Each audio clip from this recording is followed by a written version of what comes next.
Shalom, perkenalkan nama saya Evi Buan. Saya mahasiswa dari Institut Agama Kristen Negeri Kupang, Prodi Pendidikan Kristen Anak Usia Dini, kelas A semester 2. Saya akan membuat video dari mata kuliah Psikologi Perkembangan 1, yaitu teori agresi dan self-esteem.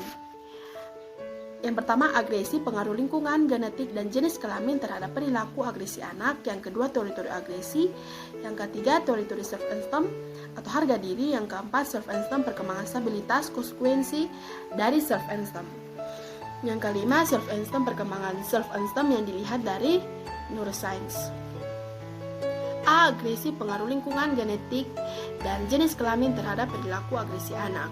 Agresif merupakan perilaku yang serius, yang tidak seharusnya dan menimbulkan konsekuensi yang serius baik untuk siswa maupun masyarakat yang ada di lingkungannya. Salah satu bentuk emosi anak adalah marah yang diekspresikan melalui agresi. Hal tersebut merupakan tindakan yang dilakukan oleh anak sebagai hasil dari kemarahan atau frustasi. Paparan di atas dapat disimpulkan bahwa agresif merupakan bentuk ekspresi marah yang diwujudkan melalui perilaku yang dilakukan dengan sengaja untuk menyakiti orang lain dan menimbulkan konsekuensi yang serius. Teori belajar mengungkapkan bahwa perilaku agresif merupakan perilaku yang dilakukan serta memiliki tujuan untuk melukai korban. Dalam hal itu didahului oleh observasi terhadap model atau contoh agresi. Motif utama perilaku agresi sendiri adalah keinginan untuk menyakiti orang lain yang melukai orang lain yang tidak disadari, yang tidak memperdulikan realitas, tidak berpengaruh oleh waktu, dan tidak menyosor pada diri sendiri, dan bekerja atas dasar prinsip kesenangan serta amarah untuk mengekspresikan perasaan-perasaan positif atau perasaan atau keinginan untuk mengekspresikan perasaan-perasaan negatif. Jenis-jenis agresi perilaku pada anak.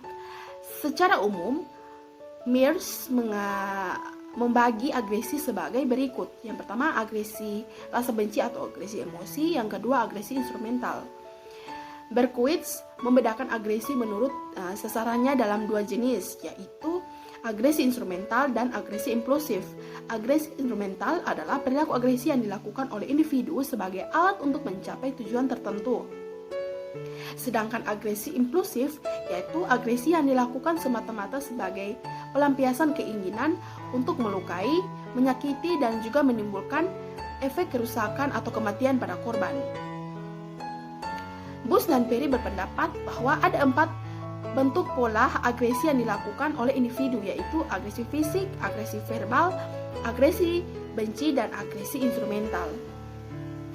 Faktor-faktor yang mempengaruhi perilaku agresi. Menurut Davidoff, perilaku agresi remaja dipengaruhi oleh beberapa faktor. Yang pertama, faktor biologis yang terdiri dari gen, sistem otak, dan kimia darah.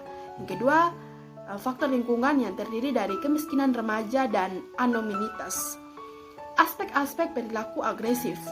Bush dan Perry mengemukakan bahwa ada 3 aspek untuk mengukur kecenderungan perilaku agresif. Di antaranya agresi fisik dan verbal, kemarahan, dan permusuhan. B. Teori-teori agresif.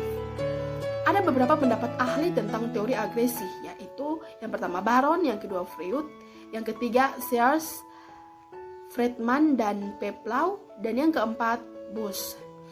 C. Teori-teori self-esteem atau harga diri. Adapun pendapat mengenai teori self-esteem dari berbagai para ahli, yaitu sebagai berikut. 1. Teori Baron, Birne, dan Branscombe. Yang kedua teori Wyndham. Yang ketiga teori Lane dan Spiner, teori Murk, dan teori Rosenberg.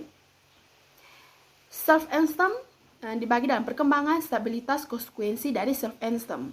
Self-esteem adalah suatu penilaian subjektif yang dibuat individu sebagai hasil evaluasi mengenai dirinya yang tercermin dalam sikap positif atau negatif, dengan mengekspresikan suatu sikap setuju atau tidak setuju yang berasal dari berbagai sumber, baik internal maupun eksternal diri. Menurut Gufron dan Risnawati, harga diri atau self-esteem dalam perkembangannya terbentuk dari hasil interaksi individu dengan lingkungan dan atas sejumlah penghargaan, penerimaan, dan pengertian orang lain terhadap dirinya. Beberapa faktor yang mempengaruhi self-esteem, diantaranya jenis kelamin, inteligensi, kondisi fisik, lingkungan keluarga, dan lingkungan sosial.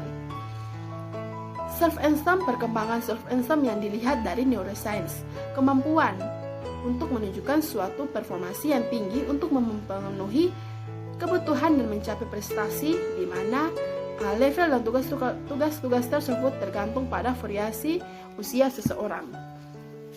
Demikian video dari mata kuliah Psikologi Perkembangan 1. Semoga bermanfaat dan bisa menambah ilmu. Terima kasih, Tuhan Yesus memberkati. Shalom.